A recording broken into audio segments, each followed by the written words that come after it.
Hello friends, आज की class में मैं आप लोगों को कॉस्टिंग का फर्स्ट चैप्टर जिसका नाम है introduction to cost and management accounting, ये वाले टॉपिक की थ्योरी तैयार कराऊंगा।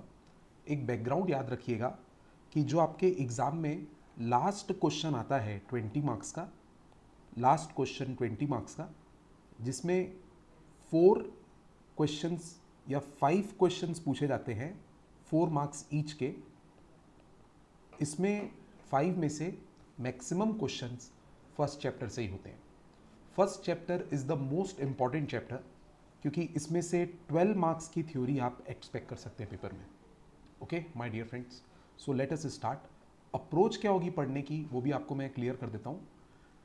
कोई भी चीज़ को बाय हार्ट लर्न नहीं करना है जब तक मैं आपको ना बोलूँ। आपको हर कंसेप्ट की एक बेसिक अंडरस्टैंडिंग भी हो गई ना, तो that is enough for exam purpose in this chapter. तो कुछ कुल मिला के मैं आपको हो सकता है 30 क्वेश्चंस के आसपास इस चैप्टर में कराऊंगा पर छोटे बड़े सब मिला के। और सिर्फ अंडरस्टैंडिंग पे ध्यान दीजिएगा, लर्न करने की बाय हार्ट जरूरत नहीं है। Late us start. जो चीज़ें मैं हाईलाइट किया हूँ बस उसी को पढ़ना है, बाकी चीज़ें नहीं पढ़ना है। स्टडी मेट से इसलिए करा रहा हूँ बेटा ताकि सारे के सारे बच्चे देख सके, सबको सबको समझ में आ जाए, और स्टडी मेट सबके पास अवेलेबल होती है। तो क्वेश्चन नंबर 1 कॉस्ट लीडरशिप के ऊपर है। कॉस्ट लीडरशिप, ये पेपर में अलग से एक क्वेश्चन आ जाएगा, what do you understand by cost leadership. इसके बाद टॉपिक चालू होगा, कॉस्टिंग क्या होती है, कॉस्ट अकाउंटिंग क्या होती है। कॉस्ट लीडरशिप का मतलब होता है कि कोई कंपनी अगर किसी प्रोडक्ट या सर्विस को सबसे कम कॉस्ट में बना सकती है और सबसे अच्छी क्वालिटी का बना सकती है तो उसको कॉस्ट लीडरशिप बोलते हैं। जैसे रियल एग्जांपल दूं तो मारुति की car is a very good example of cost leadership because they make very good quality cars at most reasonable cost. Cost leadership implies producing goods or provision of service at lowest cost while maintaining the quality. Cost leadership can be achieved if an entity has robust cost and management accounting system in place. तो कोई भी company की cost तब कम होती है जब उसकी cost and management accounting policy solid हो, उन लोग अपने सारे के सारे कॉस्ट को कैप्चर करते हों, उसको कंट्रोल करते हों, तब ऐसा मुमकिन है। So this is cost leadership. Example बस याद रख लेंगे, एग्जाम्पल मारुति, अपने नोट्स में लिख दीजिएगा इसको स्टडी मैट में। एग्जाम्पल मारुति, मारुति याद रखने से पूरा का पूरा कंसेप्ट याद आ जाएगा। एक ही लाइन का कंसेप्ट है, making the product at least cost while maintaining the quality. Second question, cost का क्या मतलब होता है। Now this is very easy. Cost का मतलब कोई भी प्रोडक्ट या प्रोसेस को, कोई भी प्रोडक्ट या सर्विस को बनाने में जो रिसोर्सेज हम स्पेंड करते हैं उसको कॉस्ट बोलते हैं। और क्लियर बोले तो जितना अमाउंट ऑफ एक्सपेंडिचर इंकर करते हैं किसी प्रोडक्ट या प्रोसेस को बनाने में, that is cost. So underline जो किया उस पर ध्यान देंगे अगर तो बन जाएगा, cost is the amount of resources given up in exchange of some goods और सर्विस।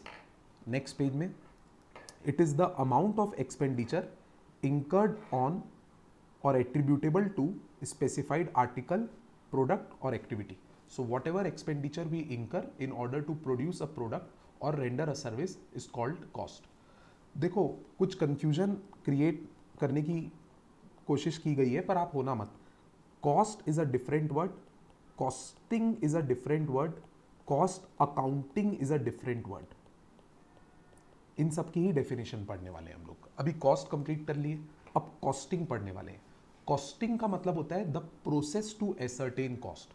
हम लोग नहीं बोलते रियल लाइफ में, जैसे आप किसी को अपने घर बुलाइए और बोलिए कि मेरे को टेबल कुर्सी बना के दो, बेड बना के दो, किसी कारपेंटर को बोलिए, तो कारपेंटर डायमेंशन वगैरह ले लेता है पूरे और बोलता है कि सर मेरे को अभी अपनी ऑफिस जाने दीजिए, मैं कॉस्टिंग निकाल के आपको रेट बताता हूँ। कॉस्टिंग निकालना मतलब सारे कॉस्ट को एसर्टेन करना, उसमें प्रॉफिट मार्जिन जोड़ना और फिर सेलिंग प्राइस फिक्स करना। तो costing means to ascertain cost. The technique and process of ascertaining cost is called costing. बस इतनी बात याद रख लीजिए, इनफ है। कॉस्ट अकाउंटिंग किसे कहते हैं? कॉस्ट अकाउंटिंग वो है जो आप लोग हमसे क्लास में आके सीखते हो। कॉस्ट अकाउंटिंग थोड़ा बड़ा काम है। कॉस्ट अकाउंटिंग में पहले रिकॉर्ड्स मेंटेन किए जाते हैं, उन रिकॉर्ड्स के बेसिस पे इनकम और एक्सपेंडिचर अकाउंट बनाया जाता है और उसके बाद रिपोर्ट्स बनाई जाती है जो मैनेजमेंट को दी जाती है। ये सब कॉस्ट अकाउंटिंग है। तो cost accounting is the process of accounting of cost which begins with recording of income and expenditure and ends with preparation of periodical statements and reports। तो बहुत easy words में जितना अंडरलाइन किया उसी पे देखना।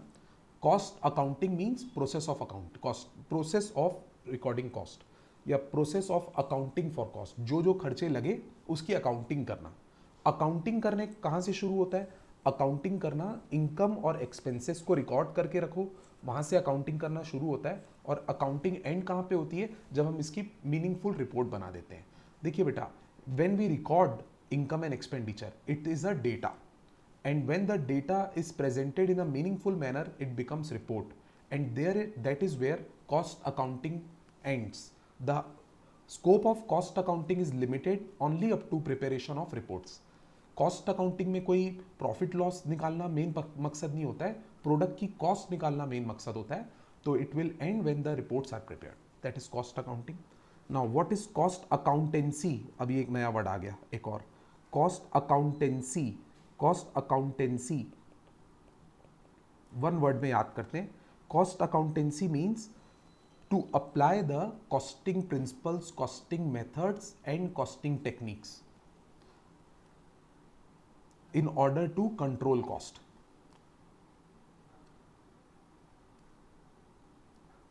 मैं जितना अंडरलाइन किया हूं देखिएगा। The application of costing and cost accounting principles and methods and techniques and practice of cost control and ascertainment of profitability is called cost accountancy. This is general concept.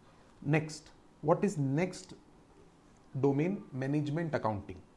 Management accounting हमारे subject का नाम है cost accounting and management accounting. तो what is management accounting? Management accounting means the principles, just 1 minute. अब देखिए बेटा, management accounting का एक ही रूल है कि प्रिंसिपल्स ऑफ अकाउंटिंग और financial management, principles of accounting plus साथ में फाइनेंशियल मैनेजमेंट के जो प्रिंसिपल्स हैं उसको अप्लाई करके शेयर होल्डर के लिए वैल्यू इंप्रूव करना, ये जो कंसेप्ट है इसको मैनेजमेंट अकाउंटिंग बोलते हैं। अकाउंटिंग के कुछ प्रिंसिपल्स और फाइनेंशियल मैनेजमेंट के कुछ प्रिंसिपल्स को कंबाइन करके कुछ ऐसी रिपोर्ट्स जनरेट होती है जिससे हम लोग बेटर डिसीजन मेकिंग कर पाते हैं और शेयर होल्डर्स के लिए वैल्यू क्रिएट कर पाते हैं। This is management accounting. जो अंडरलाइन किया हूं बस उसी पे ध्यान देंगे। Application of principles of accounting and financial management to create and increase value for stake holders is called management accounting. One liner concept है सब, आगे जाके इन सब का डिफरेंस बिटवीन भी आने वाला है, उस पर ध्यान दीजिएगा। Now what is cost management? Cost management application of management accounting concepts, मतलब ये जो मैनेजमेंट अकाउंटिंग पढ़े इसके concepts, application of management accounting concepts and presentation of data to provide information which is needed to plan and control cost is called cost management. Cost management का मतलब management accounting के principles को या management accounting के concepts को इस्तेमाल करना और डेटा प्रेजेंट करना ताकि इंफॉर्मेशन मिले जिसके बेसिस पे आगे कॉस्ट कंट्रोल हो सके, is called cost management. Cost management means to manage cost, ultimately तो टू मैनेज कॉस्ट पे एंड होगा वो, बट उसके लिए पहले मैनेजमेंट अकाउंटिंग के कंसेप्ट अप्लाई किए जाते हैं, डेटा ऐसा प्रोवाइड किया जाता है कि मैनेजमेंट को इनफ इंफॉर्मेशन मिले और मैनेजमेंट उस इंफॉर्मेशन पे एक्ट करके भविष्य में कॉस्ट को कम कर सके। ये पूरी प्रैक्टिस कॉस्ट मैनेजमेंट कहलाती है। एक बार दोबारा सुन लेंगे अगर कोई तकलीफ है तो। आगे बढ़ते हैं। 8th question, what is the objective of cost accounting? यानी जो कॉस्टिंग हम लोग करते हैं, कॉस्ट के पूरे, अपन कॉस्ट अकाउंटिंग के बारे में क्या पढ़े थे, एक बार वापस बता रहा हूं। कॉस्ट अकाउंटिंग के बारे में पढ़े थे, it is the process of accounting the cost. नाम है टॉपिक का cost accounting, it is the process of accounting of cost, reverse बोलना है, विच starts by recording the income and expenditure and which ends with preparation of report. ये पढ़ाया था मैं cost accounting. तो कॉस्ट अकाउंटिंग क्यों की जाती है? Very easy, very easy. पहले हमको कॉस्ट एसरटेन करना है, इसके लिए हम लोग कॉस्ट अकाउंटिंग करते हैं। हमको खुद को तो पता रहे कि हमारे प्रोडक्ट की एक्यूरेटली कॉस्ट कितनी है। जब कॉस्ट सही पता चलेगी तभी तो भाइयों सेलिंग प्राइस सही पता फिक्स हो पाएगी। ये बिजनेस का एकदम इमीडिएट नीड है कॉस्ट अकाउंटिंग करने का। और जब हमको कॉस्ट पता चलेगी तो हम लोग उसके ऊपर दो चीज और कर सकते हैं। एक तो उसको कंट्रोल करने की कोशिश करेंगे भविष्य में, कि भविष्य में हमारी कॉस्ट उतनी रहे जितनी पहले लगी है या स्टैंडर्ड के अनुसार रहे। और भविष्य में हम लोग को जब कॉस्ट पता चलेगा कि हमारी ज़्यादा है तो हम ऑटोमेशन वगैरह करके उसको रिड्यूस करने की भी कोशिश कर सकते हैं। ये अपने आप में बहुत इंपॉर्टेंट क्वेश्चन आएगा आगे कि कॉस्ट कंट्रोल और कॉस्ट रिडक्शन में क्या फ़र्क होता है। और फिफ्थ और लास्ट, इससे मैनेजमेंट को डिसीजन मेकिंग में मदद मिलती है। तो कॉस्ट अकाउंटिंग के 5 ऑब्जेक्टिव होते हैं, फटाफट याद कर रहा हूँ। 5 ऑब्जेक्टिव ये है कि कॉस्ट अकाउंटिंग होगी तो प्रोडक्ट की कॉस्ट एसरटेन होगी, कॉस्ट एसरटेन होगी तो सेलिंग प्राइस डिटरमाइन होगा, इसके अलावा कॉस्ट कंट्रोल हो पाएगी आगे जाके, कॉस्ट रिड्यूस हो पाएगी और मैनेजमेंट को डिसीजन मेकिंग में इजीनेस आएगी। अब एसरटेनमेंट ऑफ कॉस्ट का क्या मतलब? एसरटेनमेंट ऑफ कॉस्ट में लिखना है आपको, the cost are accumulated, assigned and ascertain for each cost object. Cost ascertainment of cost के अंदर लिखना है कि कंपनी कॉस्ट अकाउंटिंग के हेल्प से हर प्रोडक्ट की कॉस्ट निकाल पाती है। इसके बेसिस पे सेलिंग प्राइस डिटरमाइन होता है। Cost accounting system provides basis for price fixation and rate negotiation. इसके बाद कॉस्ट कंट्रोल। कॉस्ट कंट्रोल का मतलब एक बार अभी से सीख जाइए कि ये कोशिश करना कि हमारे प्रोडक्ट को बनाने में जब जब कोई कॉस्ट इंकर हो तो वो प्री डिसाइडेड स्टैंडर्ड के अंदर हो, यानी जो बजटेड कॉस्ट है या प्री डिटरमाइंड कॉस्ट है उसके अंदर प्रोडक्ट की कॉस्ट को निपटा देना, that is called cost control. we are just focused on one thing, that we should not spend more than what is budgeted, that is called cost control. The expenditure are in consonance with या are within limit, expenditure are in consonance with मतलब within एक limit के अंदर होना चाहिए, the pre determined set standard and any variation from this set is noted. अगर हम लोग बजटेड कॉस्ट से कुछ ज़्यादा या कम लगाएंगे तो उसकी नोटिंग हो जाती है और आगे जाके वो रिपोर्ट किया जाता है टॉप लेवल मैनेजमेंट को। This is cost control. Now what is cost reduction? सबका एक एक लाइन याद रखना है। कॉस्ट रिडक्शन का मतलब आउट ऑफ बॉक्स थिंकिंग करके हम अपने प्रोडक्ट की कॉस्ट को और कम करने की कोशिश करते हैं। जो प्री स्टैंडर्ड सेट है ना उससे भी कम करने की कोशिश करना। The achievement of real and permanent reduction in the cost unit is called cost reduction. और लास्ट, ये सब बीच का भी मत पढ़िएगा। No cost is termed as lowest cost and every possibility of cost reduction is explored. भाइयों मैं थोड़ा सा आपको पहले ही कॉस्ट कंट्रोल और कॉस्ट रिडक्शन में फर्क बता दे रहा हूं। कॉस्ट कंट्रोल का मतलब है to keep the cost within the predetermined standard. हम लोग अपने खर्च को स्टैंडर्ड के अंदर रखने की कोशिश करते हैं तो वो कॉस्ट कंट्रोल है। जबकि कॉस्ट रिडक्शन थोड़ी एग्रेसिव पॉलिसी है। इसका मतलब ये होता है कि हम लोग ये सोचते हैं स्टैंडर्ड का सिग्निफिकेंस कुछ नहीं है, जितना हो सके और कम करो। यानी हम लोग स्टैंडर्ड को भी चैलेंज करने की कोशिश करते हैं। हम लोग ये नहीं सोचते कि जितना हम सोचें उतने में खर्चा हो जाए, थोड़ा एग्रेसिव होके सोचते हैं कि जितना स्टैंडर्ड है उससे भी नीचे खर्चा हो सकता है क्या, कोई नई टेक्निक से बनाएंगे, कोई ऑल्टरनेट मेथड यूज करेंगे, ऑटोमेशन करेंगे। वो थोड़ा डिफिकल्ट टू अचीव होता है cost reduction. But cost reduction achieve करने के लिए भी हमको पहले अपने प्रोडक्ट की असली कॉस्ट पता होनी चाहिए। इसमें यह माना जाता है कि no cost can be termed as lowest. कभी भी बिजनेसमैन को यह नहीं सोचना चाहिए कि इससे नीचे तो बन ही नहीं सकता। उसको बार बार अपने आप को चैलेंज करते रहना चाहिए कि क्या पता और भी गुंजाइश हो कॉस्ट को रिड्यूस करने की। क्या बेटा हमारे देश में किसी ने सोचा था कि अनलिमिटेड कॉलिंग फ्री हो जाएगी एक दिन? सोचो आप, पहले BSNL कितना चार्ज करता था, फिर एयरटेल कितना चार्ज करता था। जियो ने और मेहनत करके कॉस्ट को आज कहाँ रिड्यूस कर दी, और आज भारतीय एयरटेल बकायदा जियो की टेक्नोलॉजी जैसे यूज करके आज वो भी प्रॉफिट में ही है ना। तो there is no end to cost reduction. ये एग्रेसिव थिंकिंग है बेटा, ये कॉस्ट रिडक्शन का मतलब है। और next concept assist the management in decision making. Cost accounting होगी अगर, तो कॉस्ट सारे के सारे प्रॉपरली रिकॉर्ड होंगे, रिपोर्ट्स बन पाएगी और वो मैनेजमेंट को डिसीजन मेकिंग में हेल्प करेगा। Let us now discuss question 9, very IMP question. What is the difference between cost control and cost reduction? तो जैसे मैंने आपको बोला, cost control aims at maintaining the cost in accordance with established standard. इसमें ना हम लोग ऐसे समझो एग्रेसिव नहीं है, थोड़े से संतोषी है, बिल्कुल जैसे होते हैं ना कि बस जो मालिक ने रेट बताया है उसके अंदर अपने को रेट निपटाना है। जैसे एक एग्जांपल दूं क्या, जैसे आप शॉपिंग करने जा रहे हो और आपके पापा ने बोला कि बेटा जो तुम फॉर एग्जांपल आप सूट कोट खरीद रहे हो, तो आपके पापा ने बोला कि बेटा मैं तुमको 5000 दे देता हूँ, तुम इसके अंदर अपने लिए एक जैकेट खरीद लेना सूट कोट का। आपने सोचा ठीक है 5000 पापा बोले हैं तो मैं 5000 के अंदर ही जाके खरीद लूँ, 5000 तक ही खरीद लूँ, ऐसा आपने सोचा। या पापा ने बोला बेटा 5000 और 7000 के बीच में जाके खरीदना, तो आपने सोचा कि बस 5 से 7 ही रीजनेबल रेंज है, तो आपने पूरी कोशिश की कि 7 से ऊपर मैं नहीं खरीदूं, और 5 और 7 के बीच में आप खरीद के आए ना, तो पापा को खुश कर दिया कि देखो पापा आपने जो बजट दिया था मैं उसके अंदर ही खरीद लिया। ये कॉस्ट कंट्रोल है। पर कॉस्ट रिडक्शन क्या है कि आपने कोई नई दुकान तलाश ली, एकदम नई दुकान जो आपके पापा की भी देखी हुई नहीं थी, आपने उससे भी कम में सूट कोट खरीद के ला दिया। दैट इज कॉस्ट रिडक्शन दोस्तों, एक जनरल मीनिंग के लिए बता रहा हूं आपको। जबकि cost reduction is concerned with reducing the cost, it challenges all the standards. जो मैं मार्क किया हूं बस उसी पे ध्यान दीजिए, काम हो जाएगा आपका। सेकेंड,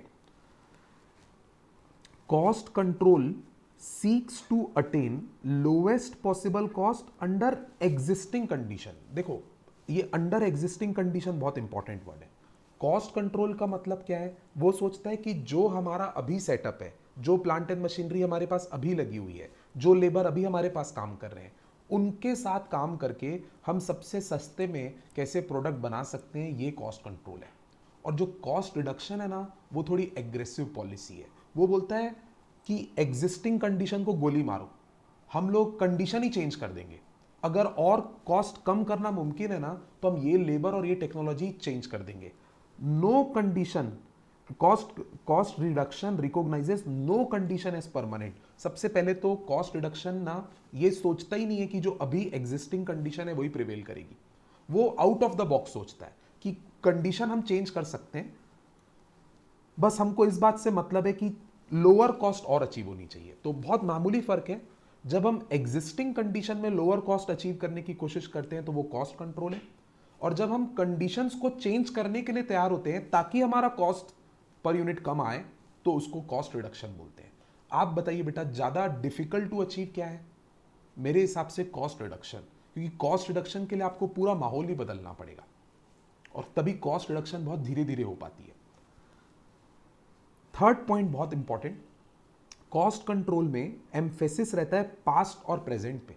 पास्ट और प्रेजेंट मतलब पास्ट में जो कॉस्ट अचीव हो चुकी है, हम कोशिश करते हैं वही स्टैंडर्ड बन जाती है। पास्ट की जो सबसे लोएस्ट कॉस्ट होती है ना, वो स्टैंडर्ड बन जाती है, और हम कोशिश करते हैं कि प्रेजेंटली जो हम कॉस्ट इंकर कर रहे हैं वो उतने या उससे कम हो। आप समझे ना, जो आपके प्रीवियस वर्कर्स ने जो कॉस्ट अचीव की है, आपके प्रीसीडिंग मैनेजमेंट ने जो कॉस्ट अचीव की है, वो बेस बनती है, और आपका अभी फोकस होता है कि बस उनसे मैं एक्सीड ना करूं। तो आप एक प्रकार से कुएं के मेंढक बन जाते हैं। इसीलिए इसको बोला जाता है कि we are focusing on past and present. जबकि आप सोचिए कॉस्ट रिडक्शन में क्या होना चाहिए, कॉस्ट उसमें तो पास्ट को इग्नोर कर देते हैं। कॉस्ट रिडक्शन में उन लोग सोचते हैं कि जो हो गया सो हो गया, आगे की सोचो क्या और कॉस्ट कम हो सकती है। तभी इसमें लिखा है कि it focuses on present and future. Okay, cost control का fourth point, it is preventive in nature. Preventive in nature का मतलब जो गलती, मतलब जो पहले कॉस्ट अचीव हुई है हमको उससे आगे नहीं बढ़ना है, मतलब हमको गलती होने से रोकना है। क्या होगा बेटा, मजाक कब हो जाएगा कि जब हमने पहले कम कॉस्ट में बनाई और अब ज्यादा कॉस्ट में बनाए, तो ये हो गया कि हम लोग मतलब इनएफिशिएंट है। और कॉस्ट कंट्रोल सिर्फ एक ही चीज पे फोकस करता है कि हमको पुराने से अच्छा बनाना है, गलती नहीं करनी है। और गलती का मतलब पुराना क्रॉस नहीं होना चाहिए। तो इसको प्रिवेंटिव इन नेचर बोलते हैं। प्रिवेंटिव मतलब कोई गलती होने से रोकना। और कॉस्ट रिडक्शन जो है इसको करेक्टिव इसलिए बोलते हैं क्योंकि कॉस्ट रिडक्शन ये अज्यूम करता है कि जो अभी हमने स्टैंडर्ड्स अचीव किए हैं ना वो थोड़े इनएफिशिएंट है, वो थोड़ा और नीचे जा सकता है, वो स्टैंडर्ड को चैलेंज करने की कोशिश कर रहा है। करेक्टिव वर्ड का मतलब होता है कि हम पहले स्वीकार करें कि जो अभी हम कर रहे थे वो गलत है और उसके बाद ऐसे स्टेप्स ले कि उसी को सुधारा जाए, तो that will be called corrective. Okay my dear friends, very important difference. Last, बहुत बढ़िया point, cost control ends when targets are achieved. अगर हम लोग प्री डिटरमाइंड कॉस्ट से कम कॉस्ट में प्रोडक्ट बना लिए तो कॉस्ट कंट्रोल अपने आप को सुपर हैप्पी मानता है, उसको लगता है कि मेरा काम हो गया। जबकि कॉस्ट रिडक्शन का कोई टारगेट नहीं होता, वो जिंदगी भर की लड़ाई है कि और कम हो सकता है और कम हो सकता है। Cost reduction is no visible target, it is a continuous process. Please revise it once again, I will recommend you. भले वीडियो पॉज करके खुद से रिवाइज कीजिए, वीडियो पर एक बार जरूर फिर से देखिए। Next question, what is the scope of cost accounting? Scope of cost accounting का मतलब कि कॉस्ट अकाउंटिंग के दायरे में क्या क्या आता है। तो जो जो वर्ड्स अभी तक अपन सुने हैं ना सब आते हैं। कॉस्टिंग निकालना भी कॉस्ट अकाउंटिंग के पार्ट में है। कॉस्टिंग मतलब प्रोडक्ट की कॉस्ट एसरटेन करना। कॉस्ट अकाउंटिंग करना, इसको समझने का ना एक दूसरा तरीका बताता हूँ। मान लीजिए कि आप सीए बनने की जगह कॉस्ट अकाउंटिंग का कोर्स कर रहे हो और कॉस्ट अकाउंटेंट बन जाते हो आप, तो आप किसी कंपनी में जो कॉस्ट अकाउंटेंट की नौकरी करेंगे ना, तो आपका क्या क्या काम रहेगा वो है, समझ लो। ये कॉस्टिंग आपको करना है, प्रोडक्ट की कॉस्ट आप निकालोगे, कॉस्ट अकाउंटिंग पूरी आप संभालोगे, यानी कि पूरी रिपोर्ट्स वगैरह बनाना, कॉस्ट की एनालिसिस आप करोगे। कॉस्ट एनालिसिस करने का मतलब होता है कि जो प्रोडक्ट की कॉस्ट हमने इंकर की है वो हमारे प्रीवियस परफॉर्मेंस से कम है कि ज़्यादा। कॉस्ट कंपैरिजन का मतलब होता है कि किसी दूसरे कंपनी के प्रोडक्ट के कॉस्ट से कंपैरिजन करना। कॉस्ट को कंट्रोल करने का भी काम आप लोगे ताकि प्री डिटरमाइंड स्टैंडर्ड के अंतर्गत वो खर्चा हो जाए। अभी जो पढ़े कॉस्ट कंट्रोल, कॉस्ट रिपोर्ट्स भी आपको बनाना पड़ेगा। और जो स्टैट्यूटरी कंप्लायंस है, जैसे अपन कंपनीज एक्ट में सेक्शन 148 पढ़ते हैं, कॉस्ट रिकॉर्ड मेंटेन करना कंपनी के लिए कंपलसरी है, वो आपका काम रहेगा। अब ये स्कोप का मेन वर्ड आपको पेपर में याद आना चाहिए कि cost accounting means to do following things: costing, cost accounting, cost analysis, cost comparison, and then cost control, cost reports, and then last statutory compliance. अब जो इसके अंदर का मीनिंग है वो एक एक लाइन का लिखना है बेटा, बीकॉम स्टाइल में आपको, जिसमें से कॉस्टिंग और कॉस्ट अकाउंटिंग क्या होता है मैं आपको पहले ही बता चुका हूं। बोल्ड एरिया को पढ़िए। Costing means the technique and process of ascertaining cost. Cost accounting का मतलब क्या है, ये रहा cost accounting. Cost accounting means accounting for cost which begins with recording the income and expenditure and ends with preparation of periodical statement. Cost analysis का क्या मतलब बताया था मैं कि अपन एक्चुअल कॉस्ट को बजटेड कॉस्ट से कंपेयर करेंगे और फैक्टर्स क्यों उसके बीच में डिफरेंस आया उसको पता लगाने की कोशिश करेंगे। कॉस्ट कंपैरिजन का मतलब क्या होता है? कॉस्ट कंपैरिजन का मतलब होता है कि कोई प्रोडक्ट को बनाने के लिए जो अपन ने एक मेथड अडॉप्ट किया, अगर उसको किसी और मेथड से बनाते, ऑल्टरनेट मेथड से बनाते, तो वो कितना होता। Comparison of cost involved in alternate course of action such as use of different technology for production, that will be cost comparison. जैसे कोई प्रोडक्ट को मैनुअली बनाने से और मशीन को बनाने से कितना खर्च आएगा, किसी प्रोडक्ट को बाहर से परचेज करने में या खुद बनाने में कितना डिफरेंस आएगा, that will be called cost comparison. जबकि कॉस्ट एनालिसिस का मतलब है कि जो खर्चा हमने अभी किया वो हमारे बजटेड कॉस्ट से कितना कम है। दोनों में कंपैरिजन ही हो रहा है, हाँ ध्यान रखिएगा। कॉस्ट एनालिसिस में एक्चुअल वर्सेस बजटेड का कंपैरिजन हो रहा है और कॉस्ट कंपैरिजन में एक टेक्नोलॉजी से कॉस्ट बनाने और दूसरे टेक्नोलॉजी से कॉस्ट बनाने में क्या फर्क है वो देखा जा रहा है। कॉस्ट कंट्रोल किसे कहते हैं? कॉस्ट को प्री डिटरमाइंड स्टैंडर्ड से कम में कंप्लीट करने की कोशिश करना। इसमें सिर्फ इतना डर रहता है कि cost should not exceed the budgeted cost and to find out whether further cost reduction is possible. और second last scope क्या है कॉस्ट अकाउंटिंग का? To prepare report. These reports are primarily used for by the management at different levels. It helps in planning and controlling actions. Last statutory compliance, इसमें आपको ये लिखना है कि कंपनीज एक्ट के सेक्शन 148 में कॉस्ट रिकॉर्ड मेंटेन करने की रिक्वायरमेंट है और कॉस्ट अकाउंटिंग के स्कोप में वो भी आता है। Now let us discuss the most important questions now. ये दो क्वेश्चन सबसे ज़्यादा इंपॉर्टेंट है। कॉस्ट अकाउंटिंग और मैनेजमेंट अकाउंटिंग में क्या डिफरेंस होता है, ये इंपॉर्टेंट है बेटा बहुत। कॉस्ट अकाउंटिंग और मैनेजमेंट अकाउंटिंग, जो हमारे सब्जेक्ट का नाम है ना, कॉस्ट एंड मैनेजमेंट अकाउंटिंग, उस लिहाज से ये क्वेश्चन बहुत इंपॉर्टेंट है। और एक और डिफरेंस कि जो आप लोग हमारे यहाँ बीएल सर से अकाउंट्स पढ़ते हो, फाइनेंशियल अकाउंटिंग, तो फाइनेंशियल अकाउंटिंग और कॉस्ट अकाउंटिंग में क्या डिफरेंस है, दिस इज वेरी इंपॉर्टेंट। तो पहले कॉस्ट अकाउंटिंग और मैनेजमेंट अकाउंटिंग के डिफरेंस पे चलते हैं। फर्स्ट, जो नोट्स में कीवर्ड किया हुआ हूँ उसी पे ध्यान देंगे। Cost accounting is only concern with quantitative aspects, जबकि management accounting considers quantitative as well as qualitative aspect. तो एक वर्ड अगर मैं बेसिस में बोलूँ ना, तो क्वांटिटेटिव और क्वालिटेटिव की बात चल रही है। जैसे मैं एक एग्जांपल दूँ ना, मैनेजमेंट अकाउंटिंग में एक चीज़ पढ़ते हैं अपन, मान लीजिए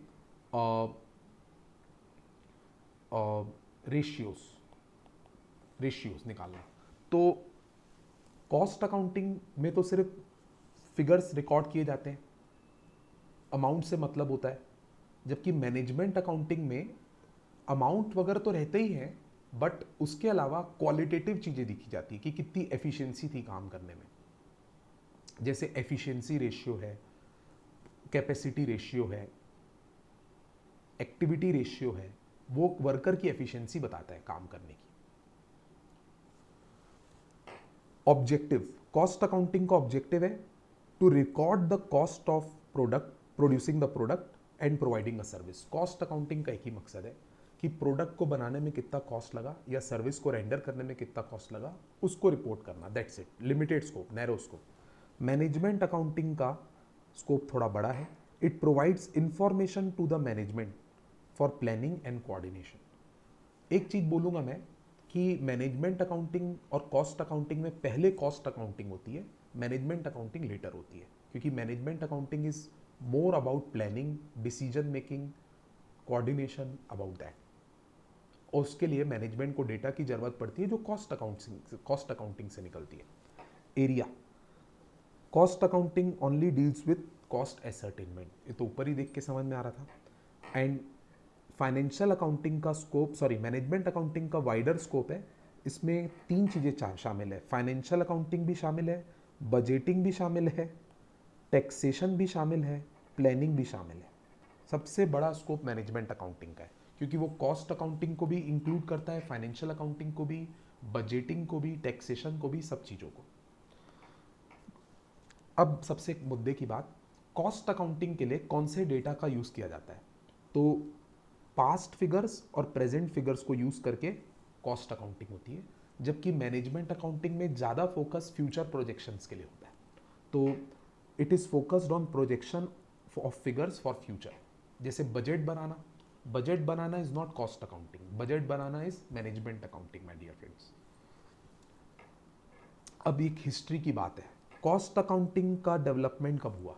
कॉस्ट अकाउंटिंग इंडस्ट्रियल रिवॉल्यूशन से पैदा हुई, जब हमारे देश में औद्योगिक क्रांति आई, यानी मैन्युफैक्चरिंग बढ़ते गई, इंडस्ट्रियल रिवॉल्यूशन कहते हैं उसको, तब कॉस्ट अकाउंटिंग डेवलप हुई। जबकि मैनेजमेंट अकाउंटिंग आजकल के मॉडर्न बिजनेस वर्ल्ड को चाहिए होती है। जब से कंप्यूटर्स आए, रिपोर्ट्स बनना चालू हुई, तब से मैनेजमेंट अकाउंटिंग आई। तो एक्चुअली मेरे को ये बोलना चाहिए, जब आईटी का रिवॉल्यूशन आया ना, तब से मैनेजमेंट अकाउंटिंग है, और जब से इंडस्ट्रियल रिवॉल्यूशन आया था तब कॉस्ट अकाउंटिंग आई थी।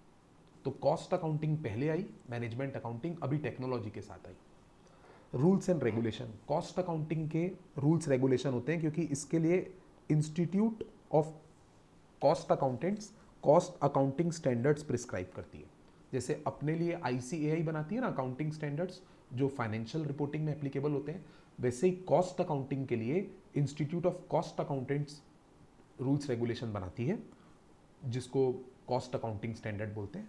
बट मैनेजमेंट अकाउंटिंग का कोई रूल्स रेगुलेशन नहीं होता, याद रखेंगे। तो जस्ट डिफरेंस को फिर से एक बार कंसिडर करते हैं। जो मैनेजमेंट अकाउंटिंग है वो क्वालिटेटिव और क्वांटिटेटिव दोनों डेटा देखती है, और कॉस्ट अकाउंटिंग सिर्फ क्वांटिटेटिव। मैं पहले कॉस्ट के लिए बोलूँगा। ऑब्जेक्टिव कॉस्ट अकाउंटिंग का है सिर्फ प्रोडक्ट की कॉस्ट कैलकुलेट करना, जबकि मैनेजमेंट अकाउंटिंग का ऑब्जेक्टिव है ऐसी इंफॉर्मेशन जनरेट करना जो डिसीजन मेकिंग में और कोऑर्डिनेशन और प्लानिंग में काम आए। एरिया जो कॉस्ट अकाउंटिंग है उसका स्कोप सिर्फ कॉस्ट एसर्टेनमेंट तक है, जबकि मैनेजमेंट अकाउंटिंग का वाइडर स्कोप है, उसमें cost accounting, financial accounting, budgeting, taxation, planning सब शामिल हो जाता है। फिर कौन सा डेटा रिकॉर्ड किया जाता है? कॉस्टिंग में प्रेजेंट और पास्ट, और मैनेजमेंट अकाउंटिंग में फ्यूचर डेटा के ऊपर फोकस किया जाता है। कॉस्ट अकाउंटिंग कब डेवलप की गई? इंडस्ट्रियल रिवॉल्यूशन के टाइम से, जब से मैन्युफैक्चरिंग शुरू हुई, जबकि मैनेजमेंट अकाउंटिंग अभी मॉडर्न बिजनेस वर्ल्ड में यूज होती है with the help of technology. और कॉस्ट अकाउंटिंग के स्टैंडर्ड्स हैं, मैनेजमेंट अकाउंटिंग के कोई स्टैंडर्ड्स नहीं है। Now let us discuss our next question which is more important, financial accounting और कॉस्ट अकाउंटिंग का डिफरेंस। यानी कॉस्ट अकाउंटिंग जो आप मेरे से पढ़ते हैं, और फाइनेंशियल अकाउंटिंग जो आप लोग 11th-12th फाउंडेशन और अभी बीएल सर से पढ़ते हैं, उसका डिफरेंस। कॉस्ट फाइनेंशियल अकाउंटिंग में जो मेन वर्ड है, इसमें किसी भी एंटिटी का फाइनेंशियल परफॉर्मेंस पता चलता है, यानी वो प्रॉफिट लॉस कितना की या उसकी असेट लायबिलिटी पोजीशन क्या है, वो फोकस रहता है फाइनेंशियल अकाउंटिंग का। कॉस्ट अकाउंटिंग का फोकस अभी आप पता ही चल गया कि प्रोडक्ट की कॉस्ट एसर्टेनमेंट निकालना और डिसीजन मेकिंग में मदद करना, ये कॉस्ट अकाउंटिंग का फोकस पॉइंट होता है बेटा। Second point, nature. Cost accounting का ये जो डिफरेंस है ना, ये थोड़ा क्लियर नहीं है बेटा, मैं तभी इसको इग्नोर कर रहा हूँ। मैं इसकी जगह दूसरा पॉइंट डलवा देता हूँ। फाइनेंशियल अकाउंटिंग के जो स्टैंडर्ड्स है ना, वो ICAI डिटरमाइन करती है, और इसके जो स्टैंडर्ड्स है ना, ये institute of cost and work accountant ये डिटरमाइन करती है, यानी ICWAI, institute of cost and work accountant of India. Recording of data. Cost accounting में पहले फाइनेंशियल अकाउंटिंग की बात करते हैं। फाइनेंशियल अकाउंटिंग में सिर्फ हिस्टोरिकल डेटा यानी पास्ट डेटा को लिया जाता है, यानी जब फाइनेंशियल ईयर कंप्लीट होता है तो उस ईयर के जितने इनकम, एक्सपेंसेस, प्रॉफिट्स और लॉसेस होते हैं उसकी अकाउंटिंग की जाती है। कभी भी फाइनेंशियल अकाउंटिंग फाइनेंशियल ईयर खत्म होने के बाद ही हो सकती है। जो PL बैलेंस शीट बनता है वो फाइनेंशियल ईयर खत्म होने के बाद ही बन सकता है। हम लोग कभी भी प्रोजेक्टेड या फ्यूचर या एस्टिमेटेड PL नहीं बनाते, जबकि मैं क्लास में बता चुका हूँ कॉस्टिंग में हमको कई जगह एब्जॉर्प्शन रेट यूज करना पड़ता है, प्री डिटरमाइंड रेट यूज करना पड़ता है, क्योंकि ओवरहेड जो होते हैं, फैक्ट्री ओवरहेड खास करके फिक्स्ड नेचर वाले, वो तुरंत एसर्टेनेबल नहीं होते, और हमको तुरंत एसर्टेन करना पड़ता है, क्योंकि नहीं तो हमारे प्रोडक्ट की कॉस्ट नहीं निकल पाएगी। तो हम लोग अंदाज के बेसिस पे budgeted overhead upon budgeted base करके एक प्री डिटरमाइंड रेट यानी बजटेड रेट को यूज करते हैं। पास्ट डेटा को तो यूज करते ही हैं, मटेरियल लेबर कितना लगा वो तो यूज करते ही हैं, बट कुछ कुछ चीजों के लिए हम लोग प्री डिटरमाइंड यानी बजटेड रेट यूज करते हैं, जबकि फाइनेंशियल अकाउंटिंग में ऐसा नहीं होता। उसमें कोई भी बजटेड रेट नहीं होता, उसमें आराम से फाइनेंशियल ईयर खत्म होने का इंतजार करते हैं, फिर डेटा को कंपाइल करते हैं। तो ये बहुत IMP डिफरेंस है कि फाइनेंशियल अकाउंटिंग में सिर्फ पास्ट डेटा यूज होता है, और कॉस्ट अकाउंटिंग में past as well as budgeted data. एक और इंपॉर्टेंट डेटा बेटा, फाइनेंशियल अकाउंटिंग के डेटा को कौन यूज करता है? तो ये आउटसाइड वर्ल्ड यूज करता है। Share holders, government, bankers, future employees, future customers, ये सब लोग फाइनेंशियल अकाउंटिंग के डेटा को पढ़ते हैं। ये सब हमारे वेबसाइट में हमारे फाइनेंशियल स्टेटमेंट अवेलेबल होते हैं ना, इन लोग बैठ के पढ़ते हैं। जबकि कॉस्टिंग का डेटा बहुत जनरली बहुत कॉन्फिडेंशियल होता है, ये कंपनी के मैनेजमेंट के पास ही रहता है, और गवर्नमेंट कभी इन्वेस्टिगेशन वगैरह करती है तो गवर्नमेंट को दिया जाता है। रेगुलेटरी अथॉरिटीज़ जब इन्वेस्टिगेशन करती है तब दिया जाता है। तो यूजर्स बहुत easy, share holders, creditors, financial analyst, government and agencies, ये फाइनेंशियल के लिए। और कॉस्ट अकाउंटिंग का डेटा इंटरनल मैनेजमेंट यूज करता है, बट कभी कभी रेगुलेटरी बॉडीज। फिर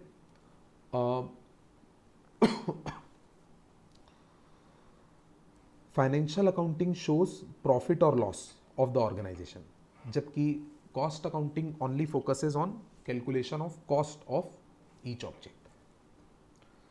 टाइम पीरियड फाइनेंशियल अकाउंटिंग में जो प्रॉफिट लॉस अकाउंट बनता है जनरली एक ईयर का बनता है, और इसमें ये कोई रूल नहीं है।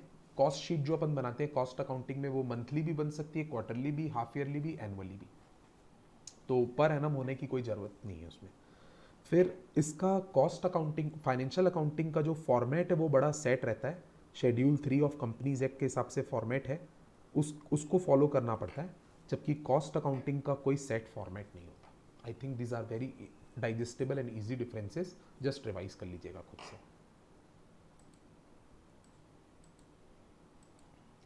नेक्स्ट क्वेश्चन है sir, role of cost and management accounting.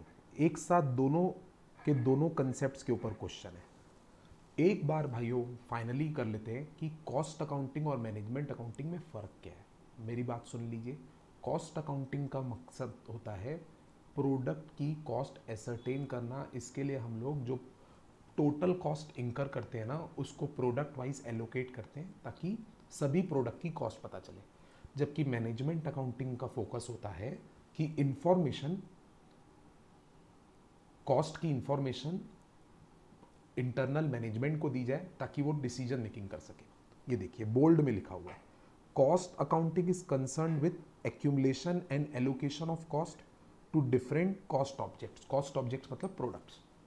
Where as management accounting is concern with providing information to internal users for decision making. अब हमको क्या करना है कि ये जो दोनों अकाउंटिंग है, कॉस्ट अकाउंटिंग और मैनेजमेंट अकाउंटिंग, इसका रोल क्या है। अब बेटा थोड़ा बोरिंग आंसर है, दोनों के मिक्स करके बता देंगे और क्या। ये जो बात लिखी है ये मैनेजमेंट अकाउंटिंग के बारे में लिखी है, आप गैस कर सकते हैं। The role of cost and management accounting is to provide relevant information to management for decision making and assist the management for planning and controlling of business activity. वो लोग इस इंफॉर्मेशन से क्या करेंगे, प्लानिंग करेंगे, डिसीजन मेकिंग करेंगे वगैरह। और ये जो बात लिखी हुई है ना, ये कॉस्ट अकाउंटिंग के बारे में लिखी हुई है। The role of cost accounting is to help in allocation of cost to products for both external and internal users। मेरे हिसाब से रोल और फंक्शन दोनों एक ही बात है। जो रोल होगा वही तो फंक्शन होगा। Don't confuse your self, short में याद करके इतना चले जाइए। ये भले ही मैं मार्क जरूर किया हूँ बट क्रॉस कर दीजिए, कोई दिक्कत नहीं है। आप एक काम करना, जितना ये बताया हूँ ना मैं, इस पे ध्यान दीजिएगा, बस इतने पे, बस इस पे ध्यान दे दीजिएगा। Next question, next question is question number 13, sorry 14। एक फंक्शन में मेन फंक्शन ये भी लिखा हुआ है कि the main function of cost accounting is to provide relevant information to management for decision making. Now this line is irritating, बहुत बार आ गई ये लाइन। An information system environment is set up which is popularly called as management information system. यानी जो जो information हम मैनेजमेंट को प्रोवाइड करते हैं ना कॉस्ट अकाउंटिंग की हेल्प से, वो एक सिस्टम में रिकॉर्ड होता है, उसको MIS कहते हैं। MIS, management information system. Now this again a very small theory question कि कॉस्ट एंड मैनेजमेंट अकाउंटिंग का जो इन्फॉर्मेशन है वो कौन यूज़ करता है। तो इंटरनल यूजर्स भी हैं, एक्सटर्नल यूजर्स भी हैं। शॉर्ट में बता रहा हूँ, इसमें आप सिर्फ ये जो मेन वर्ड्स हैं ना, इस पर ध्यान दीजिएगा। इंटरनल मतलब कंपनी के अंदर के लोग, तो मैनेजर यूज़ करेगा। ऑपरेशनल लेवल स्टाफ यूज़ करेगा, मैनेजर से थोड़े नीचे लेवल का। और उसके बाद एम्प्लॉयज़, ये लोग इंटरनल है। मैनेजर ऐसे समझ लो, मैनेजर सबसे टॉप में है, मैनेजमेंट है वो, इसमें BOD वगैरह आएगा। उसके बाद ऑपरेशनल लेवल स्टाफ और उसके नीचे एम्प्लॉयज़। और externally management, cost and management accounting का डेटा कौन यूज़ करता है, रेगुलेटरी अथॉरिटीज़ यानी regulator, auditor, share holder and creditors and lenders, ये सब लोग। तो दो टाइप के यूजर्स हैं, इतना याद कर लेना है बस आपको, और कुछ नहीं। ये सब अंदर का कितना पढ़ोगे बेटा, बहुत सारे क्वेश्चन है, सब में एक एक लाइन बस जोड़ी गई है, मैं मार्क नहीं किया हूँ। अब आइए नेक्स्ट क्वेश्चन पढ़ते हैं, क्वेश्चन 15 ये वाला। What are the essentials of a good cost accounting system. जब कंपनी अपना कॉस्ट अकाउंटिंग, फिर से बोलूं, कॉस्ट अकाउंटिंग किसको बोले थे, थर्ड टाइम रिवाइज कर रहा हूं। कॉस्ट अकाउंटिंग का मतलब the process of accounting the cost, नाम से ही समझ में आ जाता है ना, cost accounting, which starts with recording the income and expenditure and which ends with preparing reports. याद आया। Next question, essentials of good cost accounting system. इसको भी मैं आपको एक बीकॉम स्टाइल में याद करने बोलूँगा। इसका शॉर्ट फॉर्म एक बनाया है मैंने, फैक्ट, FACT। एफ का मतलब यहाँ पर है बेटा, ये देखिए, एफ का मतलब है फ्लेक्सिबल, ए का मतलब है एक्यूरेट, सी का मतलब है कंसिस्टेंसी और टी का मतलब है ट्रस्ट। इसके अलावा दो आई के पॉइंट है, एक का नाम है इंफॉर्मेटिव और एक का नाम है इंटीग्रेटेड। इंफॉर्मेटिव और इंटीग्रेटेड, तो पहले हेडिंग्स याद कर लीजिएगा। अंदर में जो जो मैंने मार्किंग की है बस उसको समझा रहा हूँ। जैसे फैक्ट वाले में, फ्लेक्सिबल वाले में क्या मार्किंग करना है देखेंगे। फ्लेक्सिबल, तो the cost accounting system should be flexible enough to make necessary amendment. तो जैसा सिस्टम हमने बनाया उसको चेंज भी कर सके, इसकी फैसिलिटी होनी चाहिए। ए फॉर क्या था, एक्यूरेट। एक्यूरेट में the data to be used, the data to be used should be accurate, नहीं तो फिर जो रिजल्ट्स आएंगे ना वो गलत आएंगे। एक्यूरेट। फिर सी फॉर कंसिस्टेंसी, कंसिस्टेंसी में मार्क करेंगे that there should be consistency in classification, treatment and reporting of cost data and related information. यानी हमको एक ही तरीके से कॉस्ट को क्लासिफाई करना चाहिए, बार बार क्लासिफिकेशन करने का तरीका नहीं बदलना चाहिए, कोई आइटम का क्या ट्रीटमेंट है ये भी एक जैसा डिसाइड कर लेना चाहिए, बार बार अलग अलग ट्रीटमेंट नहीं करने चाहिए, नहीं तो रिजल्ट्स डिस्टॉर्टेड आएंगे। और टी फॉर ट्रस्ट वर्दी, ट्रस्ट वर्दी मतलब उसमें जो कॉस्ट रिफ्लेक्ट हो हम उस पर भरोसा कर सकें, मोस्ट इंपॉर्टेंट। तो management should have trust on the system and it's output, की वर्ड बस इतना ही मार्क करेंगे। FACT हो गया। अब बचा इंफॉर्मेटिव और इंटीग्रेटेड, तो इंटीग्रेटेड पहले पढ़ लेते हैं। The cost accounting system should be integrated with other system like accounting system, taxation and statistics.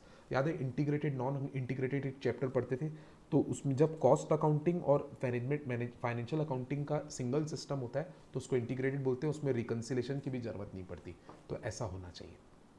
और इंफॉर्मेटिव का मतलब जो इन्फॉर्मेशन हम चाहें उसमें से डिराइव हो सके ताकि मैनेजमेंट को डिसीजन मेकिंग के लिए दे सके। बार बार ये वर्ड आ रहा है। So it should be tailor made, simple and capable of meeting the requirements of business concern. अब एक और बीकॉम स्टाइल एक क्वेश्चन है, उसको पढ़ा रहा हूँ मैं। सिर्फ इसमें हेडिंग याद करा के छोड़ दूंगा बेटा आपको, क्योंकि मेरे हिसाब से अगर ये क्वेश्चन आया और आपने हेडिंग सही लिख दी तो इंस्टीट्यूट आपको मोर देन हाफ मार्क्स तो दे ही देगी। क्वेश्चन के अंदर का आप ओन वर्ड्स में भी लिख सकते हैं। ये क्वेश्चन है कि जब कॉस्ट अकाउंटिंग सिस्टम इंस्टॉल किया जाता है तो क्या क्या एट्रीब्यूट्स को ध्यान रखना पड़ता है, कौन कौन से फैक्टर्स को पता रहना चाहिए, तब जाके कॉस्ट अकाउंटिंग सिस्टम अच्छा बैठेगा। तो क्वेश्चन का नाम है installation of cost accounting system, और इसमें याद करने वाली बात कौन सी है, ये before setting up cost accounting system the following factors should be studied. अब मैं इसका एक जो मेरे को जमा मैं एक शॉर्ट फॉर्म बनाया, IIM, IIM Indian institute of management, ये सबसे टॉप का कॉलेज है इंडिया का IIM। पर किसी ने बोला कि ये इतना अच्छा भी कॉलेज नहीं है, ये ओके ओके कॉलेज है। अपन कैसे बोलते हैं कोई चीज़ को, ओके ओके, तो दो ओके ओके आपको ध्यान रखना है। ये शॉर्ट फॉर्म है बेटा, ऐसे करने से 7 पॉइंट आपके लग जाएंगे। तो IIM का फुल फॉर्म क्या है देखिए, एक ये है आई इंफॉर्मेशन एट्रीब्यूट्स और इंफॉर्मेशन सिंक्रोनाइजेशन। एक एम क्या है, method of maintenance of cost records. आप जो भी याद रखो, मेथड वर्ड याद रख पाओ तो ठीक, नहीं तो maintenance of cost records word याद रखो। IIM क्या हुआ अभी तक, information attributes, information synchronisation and method of maintenance of cost record. अब ओके ओके बहुत इजी है। ओ का पहला मतलब है ऑब्जेक्ट, ऑब्जेक्ट कंपनी का ऑब्जेक्टिव, और के का मतलब है नो द प्रोडक्ट। और जो दूसरा ओके है उसमें एक है ऑर्गेनाइजेशनल हायरार्की, मतलब ऑर्गेनाइजेशन में टॉप लेवल में कौन है, मिडिल लेवल में कौन है, ये पता रहना चाहिए। और के का मतलब है नोइंग द प्रोडक्शन प्रोसेस। दो जो के थे ना उसमें ज़्यादा इजी है के, एक है नोइंग द प्रोडक्ट, एक है नोइंग द प्रोडक्शन प्रोसेस। और जो दो ओ है वो उसमें से एक ऑब्जेक्टिव है, एक ऑर्गेनाइजेशनल हायरार्की है। आई एम श्योर कि आपको शॉर्ट फॉर्म याद हो गया होगा। शॉर्ट फॉर्म क्या बनाया बेटा, IIM ओके ओके, या IM ओके भी तो बोल सकते थे हम लोग। IM ओके 2 बार बोल दें अगर अपन, IM ओके, फिर आई एम एक ही बार, फिर आई एम ओके 2 बार बोल दो, that also suits the logic. तो एक है I information attributes, information synchronization, M maintenance of cost records, के ओके का ओ objective knowing the product, organizational hierarchy knowing the production plan process. अब इसमें अंदर का थोड़ा सा अंडरलाइन कर लेते हैं।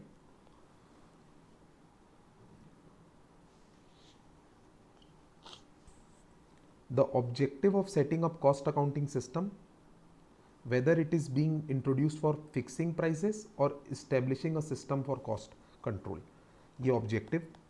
ऑर्गेनाइजेशनल हायरार्की में it should meet the requirements of all levels of management.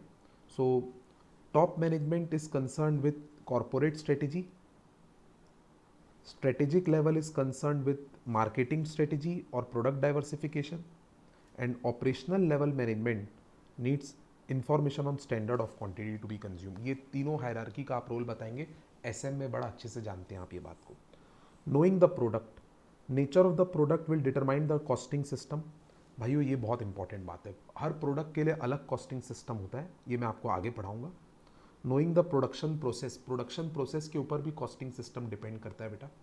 अगर हमारा प्रोडक्ट मल्टीपल प्रोसेसेस से गुजरेगा तो प्रोसेस कॉस्टिंग सिस्टम लगाना पड़ेगा।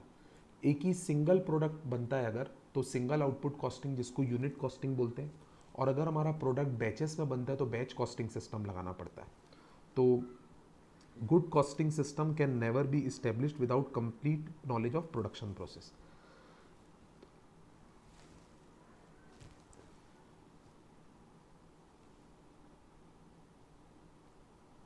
मैं बोलूँगा इस क्वेश्चन में आप लोग हेडिंग से ही काम चला लीजिए, इट्स फाइन। अब आइए दोस्तों नेक्स्ट क्वेश्चन, नंबरिंग करना मैं भूल गया। 16th ये था installation of cost accounting system 16th, तो 17th होगा use of IT. Very very important, use of IT. इसमें सिर्फ ईआरपी सिस्टम क्या होता है ये बात ध्यान रख के जाइए please.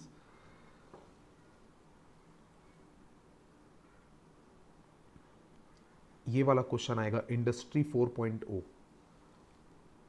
Cost accounting and management information system has become automated and improved. The new industrial revolution in the form of digital innovation, which is popularly known as Industry 4.0, has more emphasis on digitization and automation of business processes.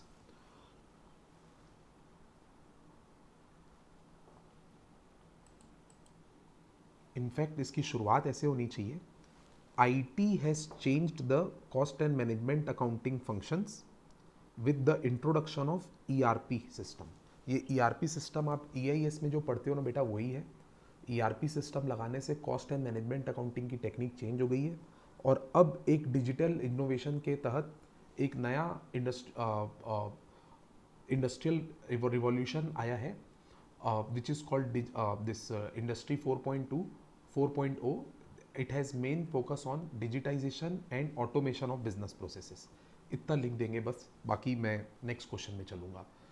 Detail में मत जाइए बेटा, बहुत सारे question है, summary याद करके जाएंगे हम लोग।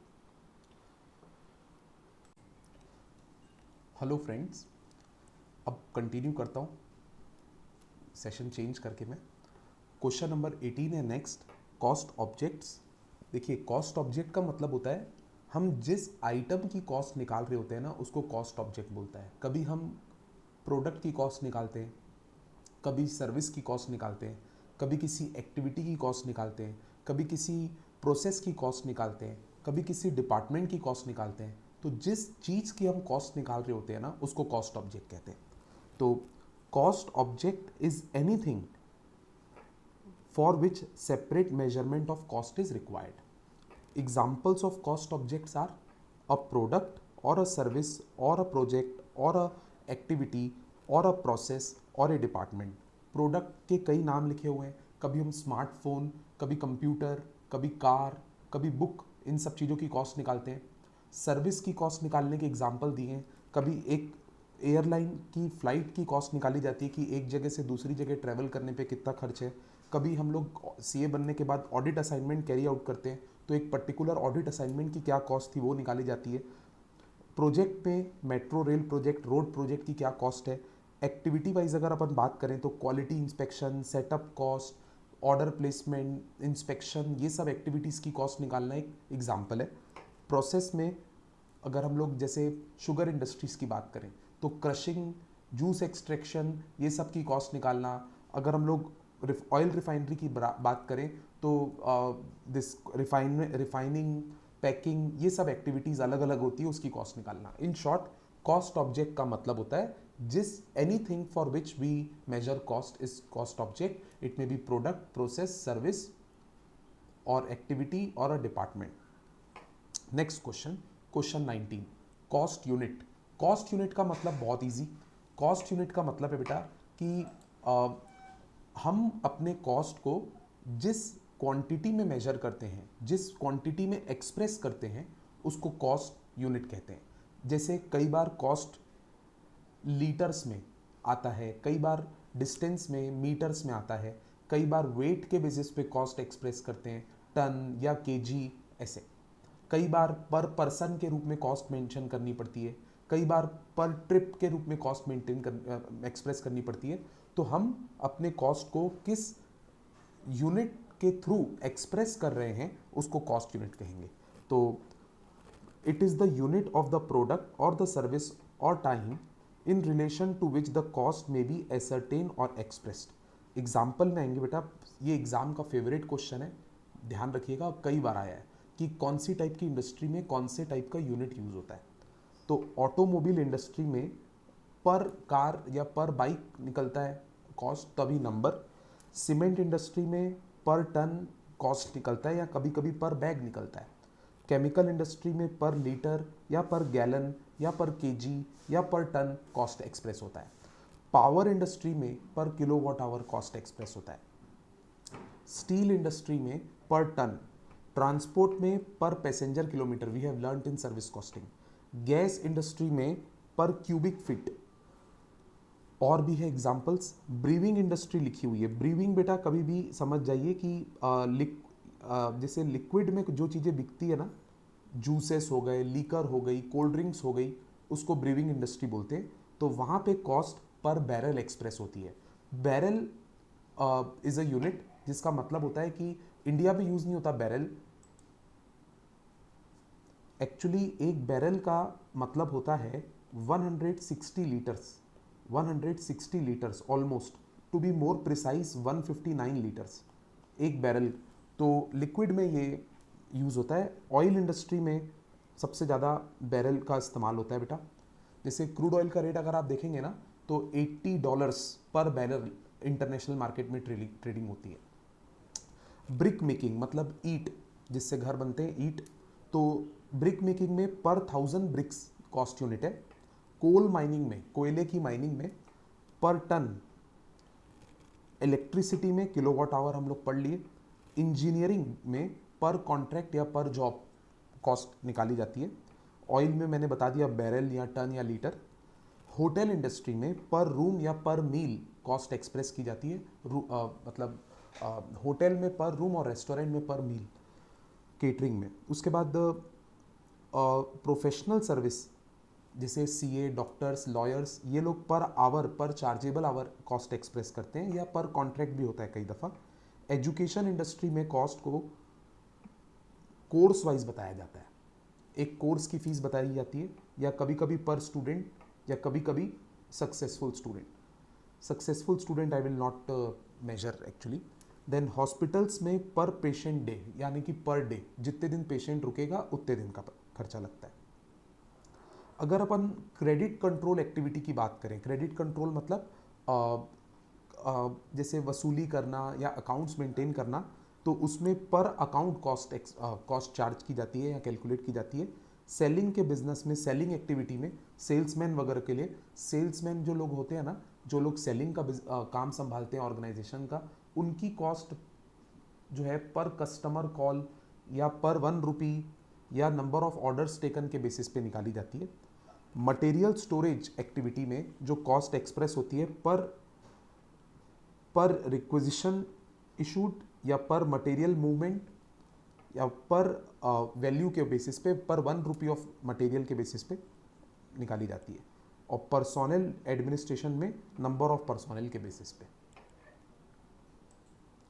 Next question, question 20, cost driver किसे कहते हैं? देखो बेटा, ये एक्टिविटी बेस्ड कॉस्टिंग चैप्टर में सिखाया हुआ वर्ड है आपको। कॉस्ट ड्राइवर का मतलब होता है कि ऐसा कोई भी फैक्टर जिसकी वजह से कॉस्ट अप या डाउन जाती है, ऐसी कोई भी फैक्टर जिसकी वजह से कॉस्ट या तो ज़्यादा होती है या तो कम। जैसे मैं प्रैक्टिकल लाइफ में बोलूँ कि आपका मंथली हॉस्टल का या दिस टिफ़िन का एक्सपेंस कैसे डिसाइड होता है? तो आंसर है जितनी बार आप मील्स ऑर्डर करेंगे उसके बेसिस पे। तो number of meals will decide your monthly meal charges, that becomes cost driver. जैसे एक और एग्जांपल दूं, अगर पढ़ाई से रिलेटेड अपन एकदम प्योर, इंस्पेक्शन कॉस्ट कंपनी को इंकर करना पड़ता है, तो इंस्पेक्शन कॉस्ट कम लगेगा कि ज़्यादा, ये डिपेंड करता है नंबर ऑफ इंस्पेक्शंस के ऊपर। तो number of inspection will become cost driver. Setup cost company को कितना इंकर करना पड़ेगा, ये डिपेंड करता है नंबर ऑफ सेटअप्स के ऊपर। तो number of setup becomes the cost driver for setup cost. तो any cost is dependent on what factor, that factor is called cost driver. It is a factor which drives the cost up or down. तो जो मैं mark किया उस पर ध्यान दीजिएगा। Cost driver is a factor which affect the level of cost. It is a activity which is responsible for cost incurrence.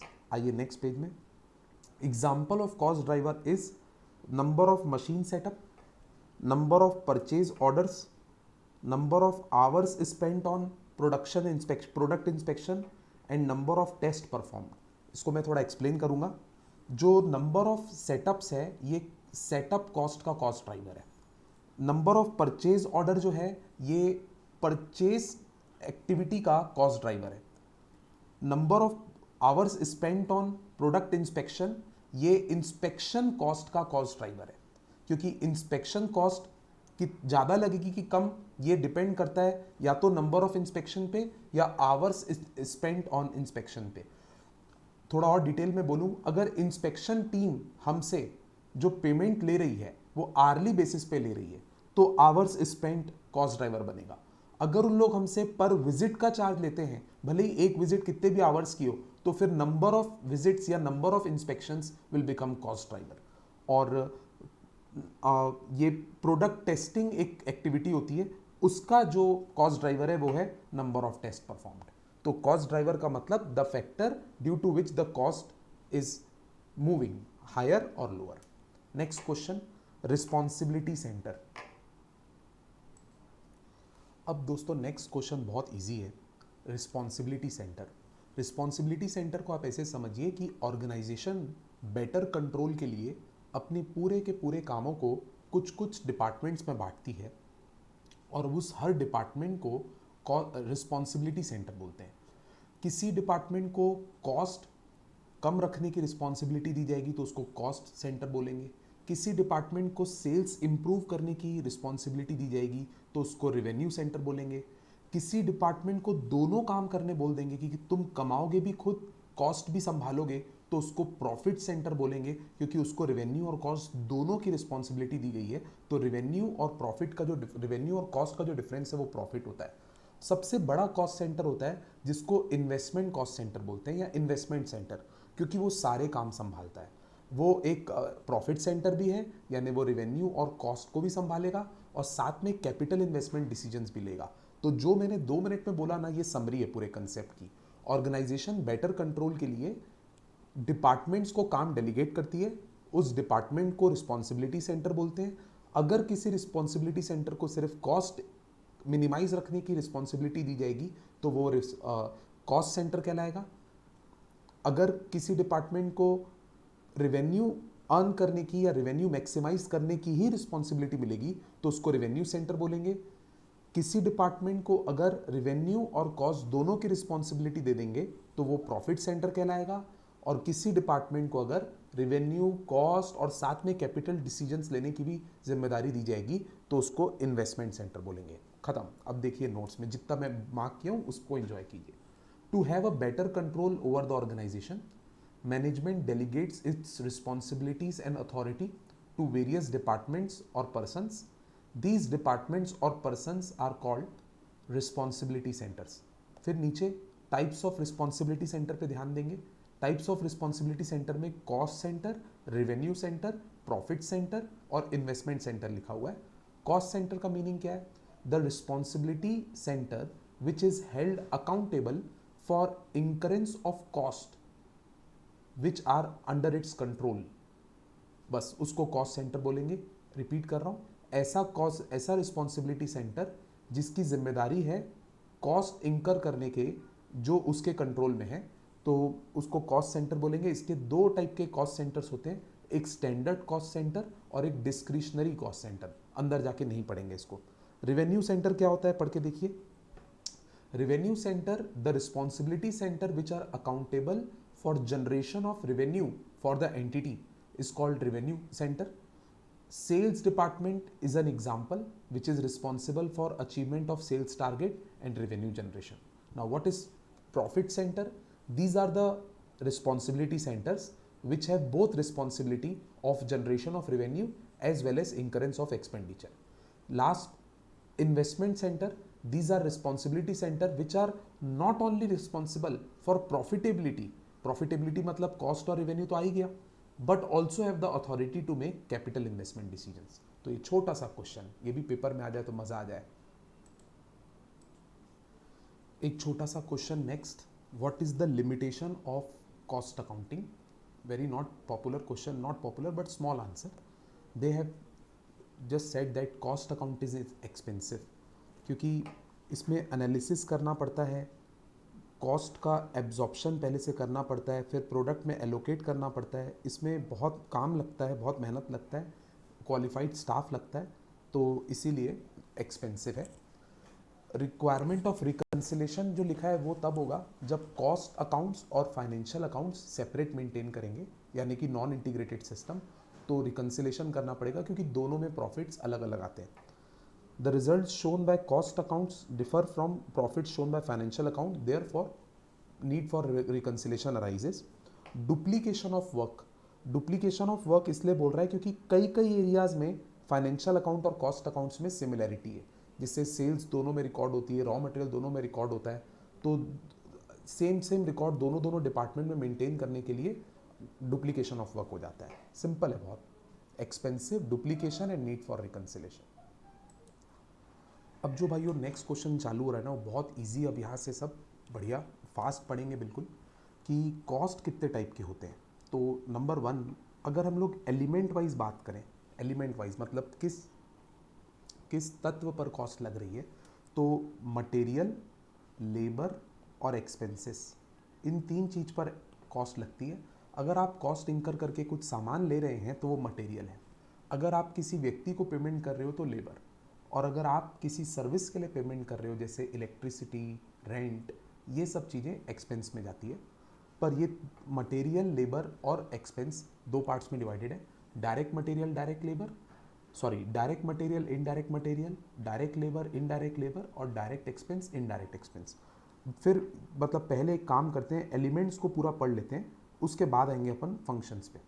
तो element wise अगर कॉस्ट की बात करें तो 3 टाइप के कॉस्ट होते हैं बेटा. एक मटेरियल कॉस्ट, एक लेबर कॉस्ट और एक other expenses. Material cost 2 parts में डिवाइडेड है, direct material, indirect material. Labour cost 2 parts में डिवाइडेड है, डायरेक्ट लेबर, इनडायरेक्ट लेबर. और अदर एक्सपेंस भी 2 पार्ट में डिवाइडेड है, डायरेक्ट एक्सपेंस, इनडायरेक्ट एक्सपेंस. जो इनडायरेक्ट खर्चे होते हैं ना बेटा, जो इनडायरेक्ट खर्चे होते हैं ना, उसको ओवरहेड बोलते हैं. ये इनडायरेक्ट नंबर 1, ये जो इनडायरेक्ट है इसको ओवरहेड बोलेंगे. इनडायरेक्ट लेबर को भी ओवरहेड बोलेंगे और इनडायरेक्ट एक्सपेंस को भी ओवरहेड बोलेंगे. और जो ओवरहेड है उसको फर्दर क्लासिफाई किया गया है 3 पार्ट्स में: फैक्ट्री ओवरहेड, एडमिनिस्ट्रेशन ओवरहेड और सेलिंग ओवरहेड. अब एक एक को जस्टिफाई करते हैं. डायरेक्ट मटेरियल किससे कहेंगे, ये हम लोग बहुत आराम से बेस कॉस्ट शीट में पढ़ते हैं. Material which are present in the finish product और which can be economically identified in the product are called direct material. Example, cloth, in cloth dress making, material purchased for specific job, etc. आइए, direct labour किसे कहते हैं?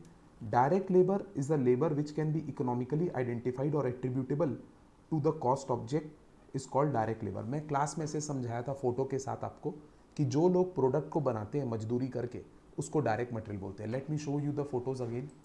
जैसे अपन photos में discuss किए थे, ये वाला पिक देख के डायरेक्ट लेबर, क्योंकि ये फर्नीचर बना रहा है, ये लोहे की वेल्डिंग कर रहा है, ये डायरेक्ट लेबर है बेटा। तो डायरेक्ट लेबर इसको कहते हैं। अब आइए आगे बढ़,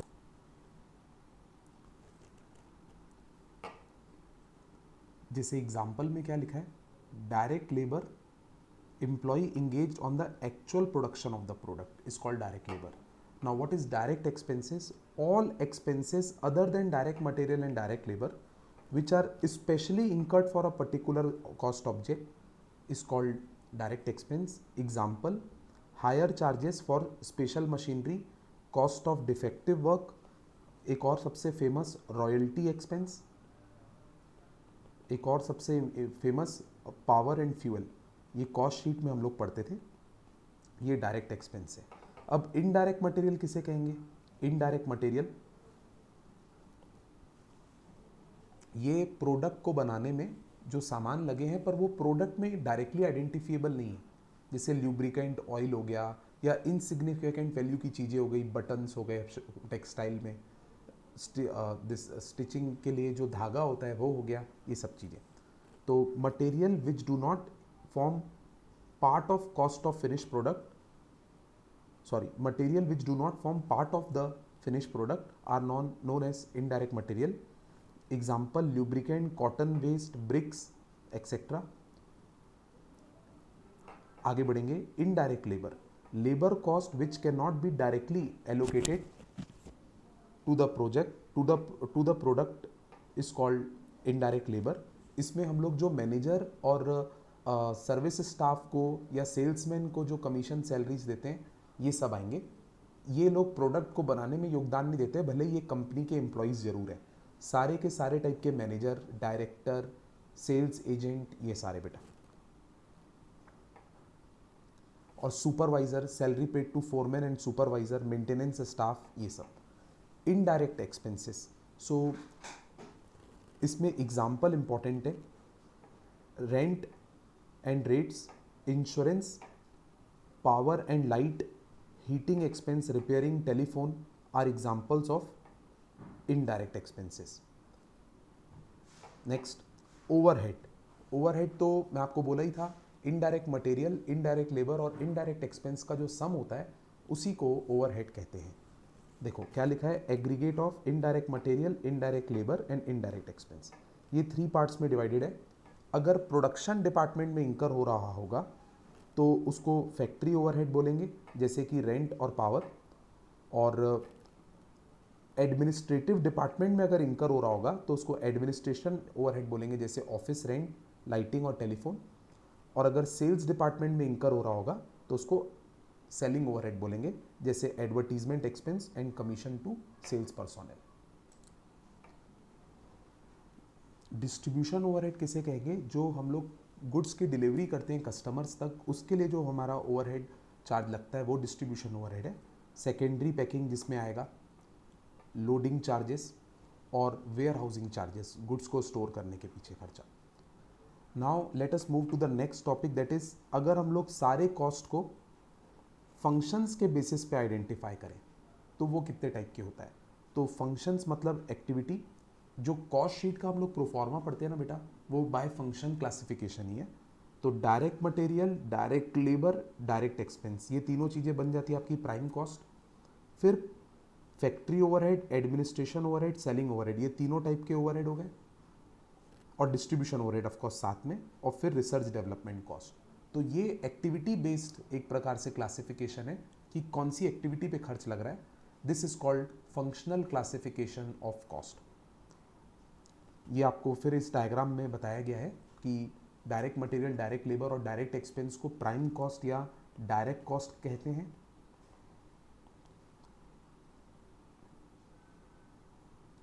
और इनडायरेक्ट मटेरियल, इनडायरेक्ट लेबर और इनडायरेक्ट एक्सपेंसेस ये ओवरहेड होते हैं। अगर फैक्ट्री से रिलेटेड होंगे तो एफओएच, एडमिनिस्ट्रेशन से रिलेटेड होंगे तो एओएच, सेलिंग एंड डिस्ट्रीब्यूशन से रिलेटेड होंगे तो एसओएच।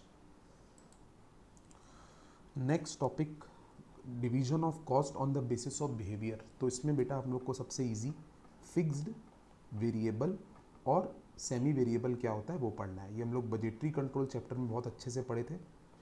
फिक्स्ड कॉस्ट क्या होगा बेटा, जो कॉस्ट टोटल में सेम रहे, भले ही एक्टिविटी कम कर दें हम अगले महीने या कम ज़्यादा कर दें, डज नॉट मैटर। अगर कोई खर्चे का टोटल अमाउंट कांस्टेंट चलेगा across different production quantities, that will be called fixed cost. So underline का क्या करना चाहिए, these are the cost which are incurred for a period and which within certain output and turnover limit tend to be unaffected by fluctuation। तो एक particular range of activity के अंतर्गत हम लोग अगर ऑपरेट कर रहे हैं तो इस खर्च पे कोई फर्क नहीं पड़ेगा। They do not tend to increase और decrease with change in output, that is the main thing of fix cost. Variable cost किसे कहेंगे, वेरिएबल कॉस्ट उसे कहते हैं जो हर एक्स्ट्रा यूनिट प्रोड्यूस करने पर एक्स्ट्रा लगती है, मतलब उसको प्रोपोर्शनेट डायरेक्टली इम्पैक्ट आएगा लेवल ऑफ एक्टिविटी से। If production quantity is increased then that cost goes up in the same proportion, and if the production quantity decreases then the variable cost declines in the same proportion because that cost is incurred per unit, so it has direct relationship with the production quantity. So these costs tend to vary with the volume of activity.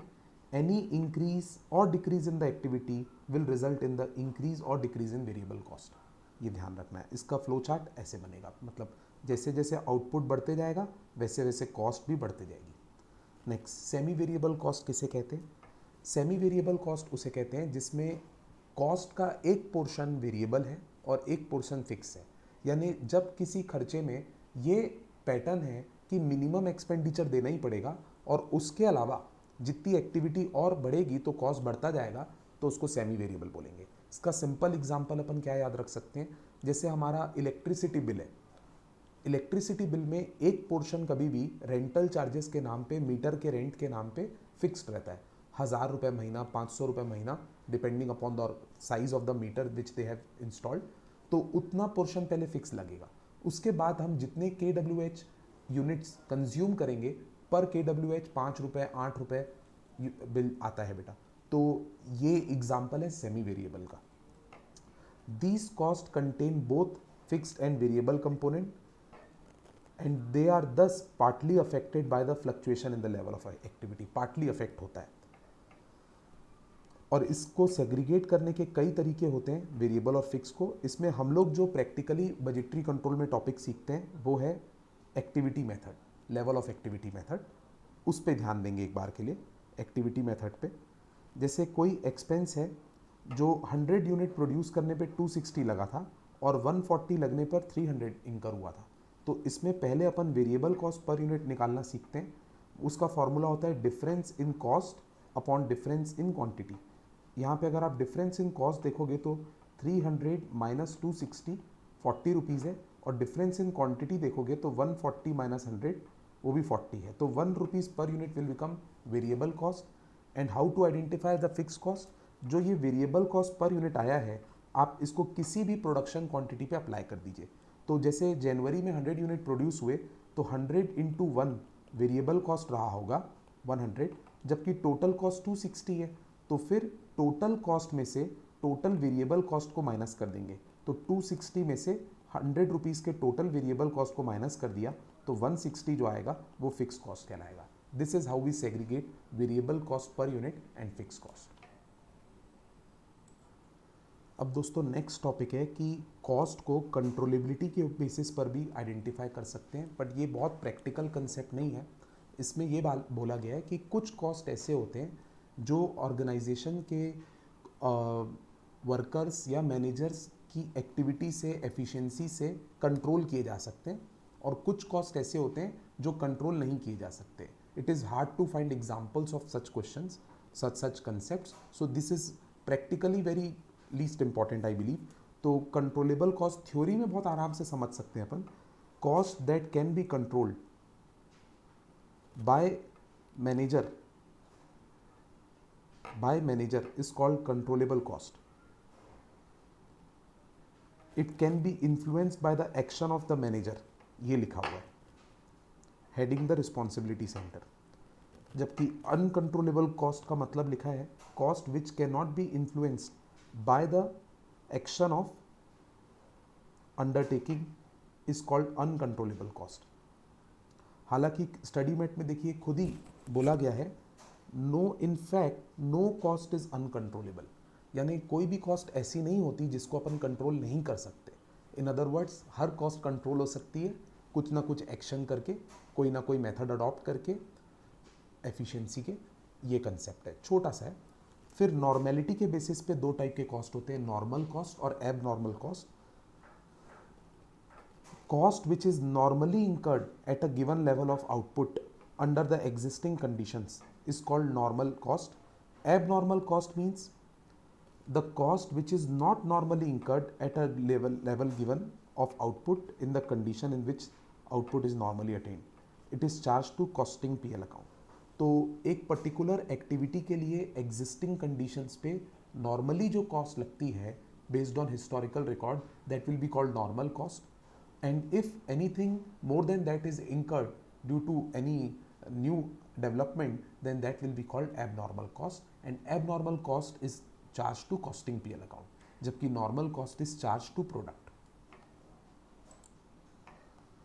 देखिए बेटा एक बार मैं आपको कुछ questions दिखा रहा हूँ पीछे स्टडी मैट में पेज नंबर 1.39 में हमने सारे क्वेश्चंस अभी तक कवर किए हैं, आप देख सकते हैं।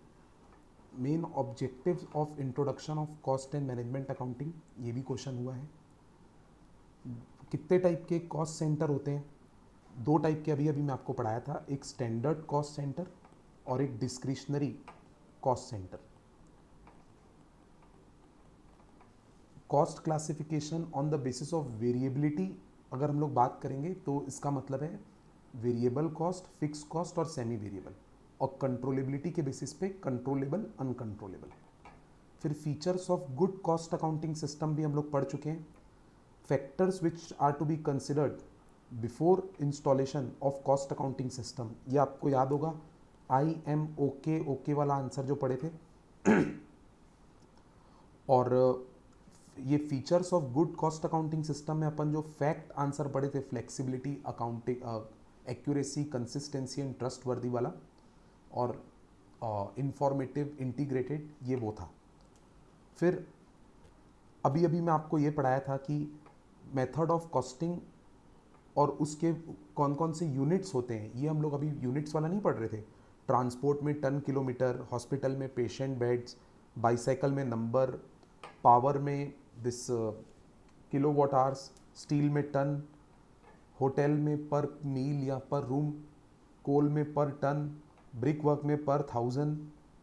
बीच बीच में ये वाले जो हैं ये इंटीरियर डेकोरेशन में पर साइट होता है, फर्नीचर में पर यूनिट होता है एक प्रकार से, ब्रिज कंस्ट्रक्शन में पर प्रोजेक्ट होता है, एडवर्टाइजिंग में भी पर जॉब होता है। अब दोस्तों छोटे छोटे कंसेप्ट पढ़ने हैं बहुत सारे।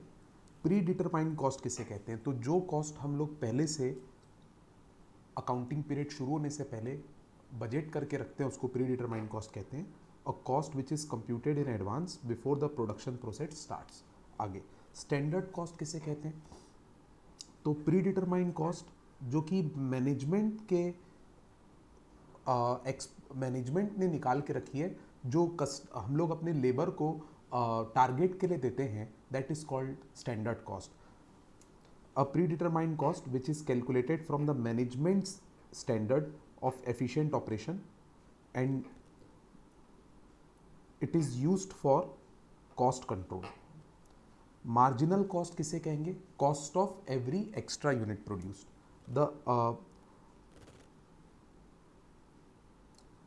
The amount by which aggregate cost increases if the volume of output is increased by 1 unit। Extra unit की जो कॉस्ट होती है इकोनॉमिक्स में जो पढ़ते थे वही मार्जिनल कॉस्ट है। एस्टिमेटेड कॉस्ट किसे कहेंगे? तो expected cost of manufacture often in terms of unit of product is called estimated cost, which is just same as predetermined cost, nothing more than that. Differential cost.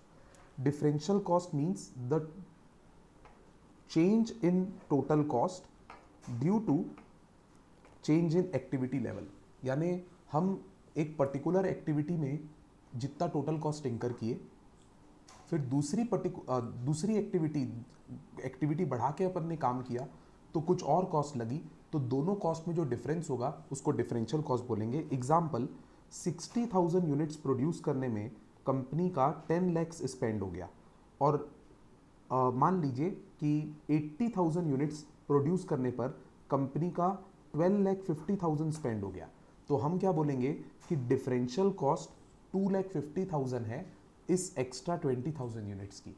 This will be called differential cost. What is imputed cost? Imputed cost को notional cost कहते हैं, जो out of pocket incur नहीं होती but cost accounting में consider की जाती है। So imputed cost are the notional cost which do not involve any cash outflow, जैसे अपने ओन कैपिटल पर इंटरेस्ट, जैसे कि अपने ओन प्रीमाइसेस पे कितना रेंट कमा सकते थे, या प्रोप्राइटर अगर बिजनेस में काम नहीं करता, कहीं नौकरी कर रहा होता तो कितनी सैलरी कमा सकता था। That all cost are called notional cost, और we can say imputed cost. एक और, अगर हमारा प्लांट एंड मशीनरी पूरी तरह से बुक वैल्यू निल हो गई है, हमने पूरा डिप्रिसिएशन चार्ज कर दिया, आगे और डिप्रिसिएशन चार्ज करने की जरूरत नहीं है, पर अगर करते तो कितना करते, that will become notional cost. Interest on own capital is example of imputed cost. Capitalised cost किसे कहेंगे? जो असेट्स के कॉस्ट होते हैं उसको कैपिटलाइज्ड कॉस्ट को बोलते हैं, जिसको बैलेंस शीट में डाला जाता है, पीए प्रॉफिट लॉस कंप्यूट करने के समय नहीं चार्ज करते। So the cost that are recorded as asset and treated the cost which are recorded as asset, example installation expense on erection of plant and machinery. Product cost किससे कहते हैं? Product cost उसे कहते हैं बेटा जो product को purchase करने में या प्रोडक्ट को प्लेस ऑफ यूज तक लाने में जो कॉस्ट इंकल होते हैं उसको प्रोडक्ट कॉस्ट बोलेंगे, और जब हम लोग इन्वेंट्री की वैल्यूएशन करते हैं तो उस कॉस्ट को हम लोग को जोड़ना पड़ता है। Those costs which are associated with the purchase and sale of goods, more importantly costs which are associated with acquisition and conversion of raw material and other manufacturing costs are called product cost, और ये इन्वेंट्रीएबल होते हैं क्योंकि inventory की valuation में इसको जोड़ा जाता है। फिर अपॉर्चुनिटी कॉस्ट किसे कहते हैं? अपॉर्चुनिटी कॉस्ट का मतलब इकोनॉमिक्स वाला कि एक पर्टिकुलर आइटम को चूज करने पे जो हम दूसरे किसी ऑप्शन को इग्नोर करते हैं उसमें हम कितना सेक्रीफाइस कर रहे हैं, उसे अपॉर्चुनिटी कॉस्ट कहते हैं। So the sacrifice made of an opportunity foregone in accepting an alternative course of action is called opportunity cost. For example, a firm financing its expansion plan by withdrawing money from its bank deposit is losing interest cost, and that interest cost will be called opportunity cost. जो organisation अपने पैसे इस्तेमाल कर रही है अपने expansion के लिए, तो अपने बैंक से पैसे विड्रॉ करने के कारण अब वो इंटरेस्ट नहीं कमा पाएगी, that interest will be example of opportunity cost in this case. Out of pocket cost, so whichever expenses which are incurred out of pocket, यानी कैश में इंकर होते हैं, जैसे वेजेस, सैलरी, रेंट, ये सबको आउट ऑफ पॉकेट या explicit cost भी कहते हैं। So it is the portion of total cost which involves cash outflow.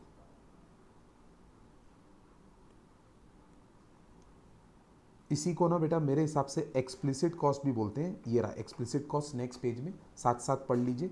Explicit cost are also known as out of pocket cost, those cost which involve immediate payment of cash, salary, wages, postage, telegram, printing, stationery, दोनों एक ही concept है।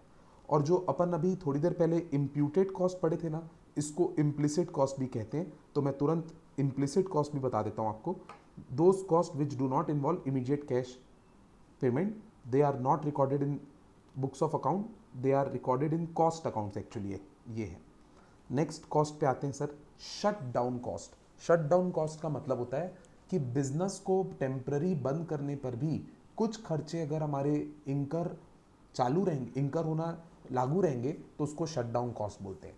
जैसे business को अगर आप lockdown के दौरान 2-4 महीने के लिए बंद कर दिए, तो भी आपको मिनिमम रेंट शायद लैंडलॉर्ड को देना पड़े, मिनिमम इलेक्ट्रिसिटी एक्सपेंस आपको इलेक्ट्रिसिटी डिपार्टमेंट को देना पड़े, कुछ आपके ऐसे एम्प्लॉयज़ हैं जिनको आप छोड़ नहीं सकते, उनको आपको मिनिमम सैलरी देनी पड़ेगी, that will be called shut down cost. So those costs which continue to incur even if we shut down the business temporarily are called shutdown cost. Those costs which continue to be incurred even when the plant is temporarily shut down is called shutdown cost. Example, rent, rate and depreciation. This cannot be avoided. This can be only avoided if the plant is permanently closed. Sunk cost कहते हैं historical cost को जो हमने पहले इंकर किए, और बहुत फेमस है ये बात कि ये डिसीजन मेकिंग में कंसिडर नहीं किया जाता. They play no role in decision making. For example, if we want to replace machinery, then the WDV of the existing machine is a sunk cost because it has no use at this point of time to enable us in decision making. Absolute cost का मतलब total cost. These cost means the cost of any product in totality is called absolute cost. Discretionary cost. Discretionary cost मतलब जिसमें cause and effect relationship नहीं है, ये avoidable भी होते हैं. जैसे एडवर्टीजमेंट कॉस्ट है, पब्लिक रिलेशन कॉस्ट है, कोई पॉलिटिकल कंट्रीब्यूशन का कॉस्ट है. हमने ये खर्च क्यों किया, कॉज एंड इफेक्ट रिलेशनशिप देखना मतलब ये खर्च करने से हमको तुरंत क्या फ़ायदा मिला ये पता नहीं लग पाएगा. जिस खर्चे को करने से हम ये नहीं पता लगा पाए कि ये एक्सपेंस करने से ये बेनिफिट तुरंत होगा, तो उसको डिस्क्रिशनरी कॉस्ट बोलेंगे, जिसको अवॉइड भी कर किया जा सकता है, जिसको पोस्टपोन भी किया जा सकता है. Such cost are not tied to a cause and effect relationship. They arise from periodic decisions. Example, advertisement और पब्लिक रिलेशन और executive training. Period cost. Period cost fix cost को कहते हैं बेटा, जो एक पर्टिकुलर टाइम पीरियड, जो खर्चे रेगुलरली लगते हैं ना, पर मंथ या पर क्वार्टर या पर ईयर, उसको पीरियड कॉस्ट बोलेंगे. Normally fix cost per quarter या पर ईयर ऐसे लगते हैं, जैसे सैलरी हो गई, डेप्रिसिएशन हो गया, रेंट हो गया, ये सारे खर्च पीरियड कॉस्ट है. These are the cost which are not assigned to product but they are charge as expense against the revenue. ये प्रोडक्ट कॉस्ट का अपोजिट है. प्रोडक्ट कॉस्ट जो होते हैं वो वेरिएबल नेचर के होते हैं, वो प्रोडक्ट में चार्ज किए जाते हैं. पीरियड कॉस्ट फिक्स नेचर के होते हैं, ये प्रोडक्ट में चार्ज नहीं होते, पीएल में चार्ज होते हैं सीधा. General administrative expenses, selling and distribution expenses को पीरियड कॉस्ट बोलते हैं. Engineered cost. इंजीनियर्ड कॉस्ट का मतलब जिसमें कॉज एंड इफेक्ट रिलेशनशिप हो.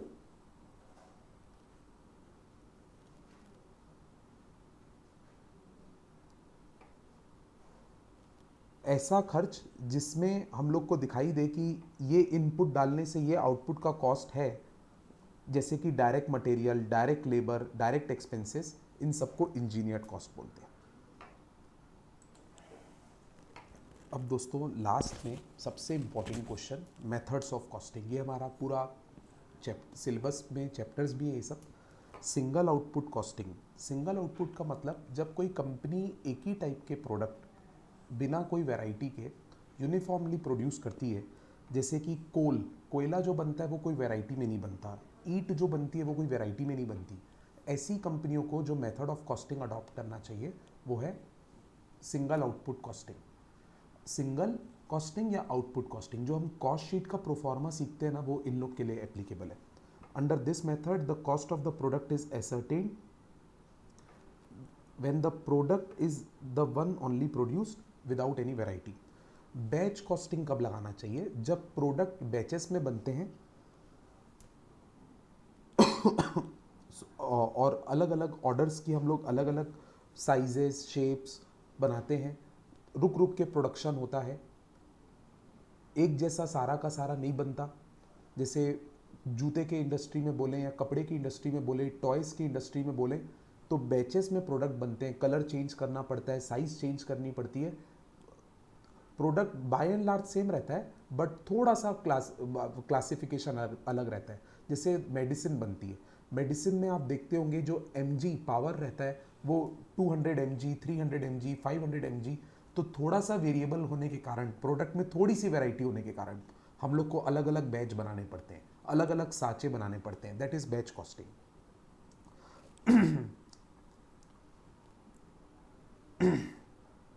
This is extension of job costing. It represents a number of small orders passed through the factory in the batch. And batch costing apply कहाँ होता है वो मैं आपको लिखवा देता हूँ.